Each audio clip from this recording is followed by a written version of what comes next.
Hello, fellow investors. Today we are going to unveil the hidden truth behind Zit-mexfx.com.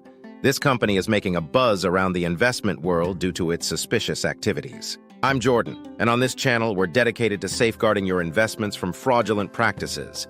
If you've ever come across Zit-mexfx.com in your trading journey, you'll want to pay close attention because we're about to reveal what's really going on behind the scenes. Is AirFX legit or a scam? The answer is clear. AirFX is a red flag-waving scam broker. Their promises of easy profits and way of slick marketing may entice you. But if you pay attention, you can find a web of deceit and hidden fees designed to exploit unsuspecting traders. Before entrusting your hard-earned money to this shady platform, let's delve into the murky depths of Zit-mexfx.com's operation. Let's talk about their deposits and withdrawals issues. Zit-mexfx.com accepts various deposit methods, but they provided very little information about their deposit fees, methods, and processes.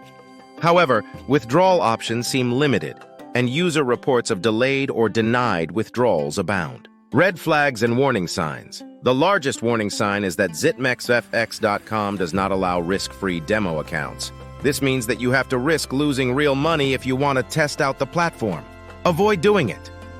Report your case to us. You will get the link in this video description. Together, we can protect the trading community from falling prey to brokers like Zit-mexfx.com. But it starts with awareness and education. So, how can you protect yourself from falling victim to scams like Zit-mexfx.com? First and foremost, always conduct thorough research before investing with any broker. At brokercomplaintalert.com, we're dedicated to helping victims of crypto and forex scams like Zit-mexfx.com. Visit our website for expert advice and guidance on recovering your stolen funds. Contact us